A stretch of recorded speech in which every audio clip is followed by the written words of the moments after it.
Hi, my name's Mark Gatter from tunnelvisionltd.co.uk, and thank you for checking out these videos on Adobe InDesign CC, the best layout program ever. If you like the video, then please do check out my website, tunnelvisionltd.co.uk or .com, and on the homepage you'll find a link to the complete course list either on Udemy or Skillshare. I, of course, invite you to sign up. And if you like the course, please tell me. And if you've got a question, please contact me and tell me. I will respond.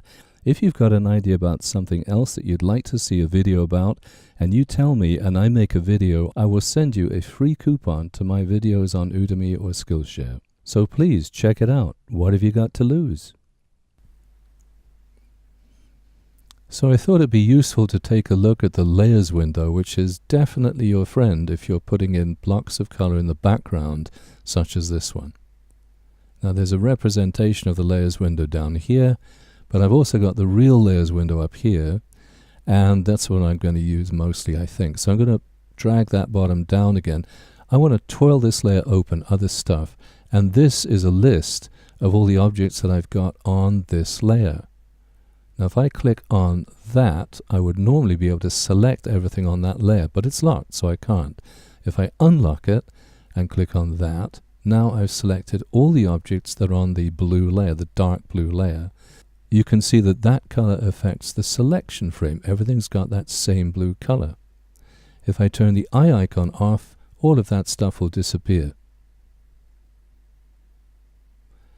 You can see that I got three images here. We've got Larry the Whippet asleep on a couch over on the left.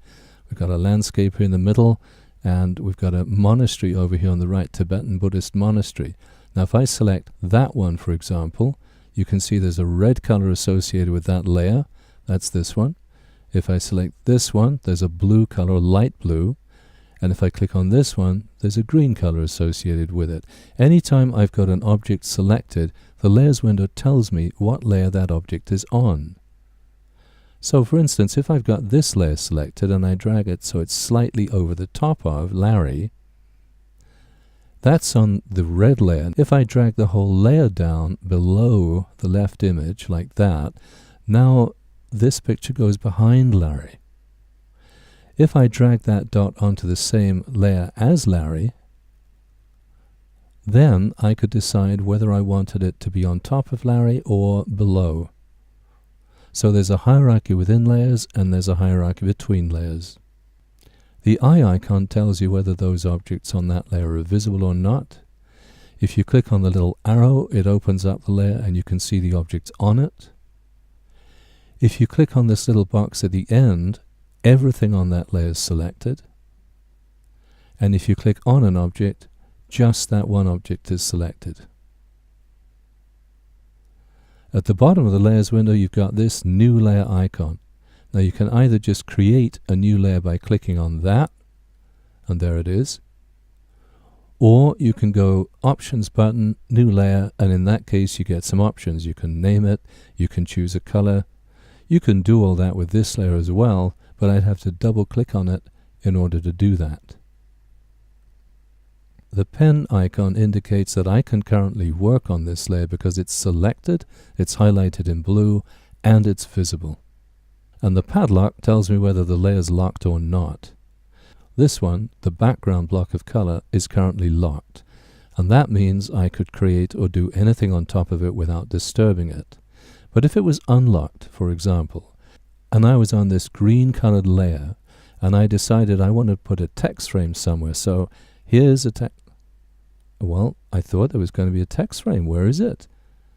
Well, the problem is that as soon as I clicked on that background block of color, because it was unlocked, it thought I wanted to put type into it, and that's exactly what it did.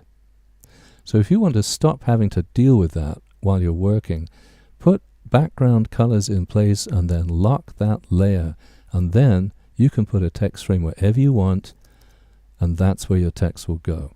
If you want to change something on the background, of course you unlock the layer, change it, then lock it again.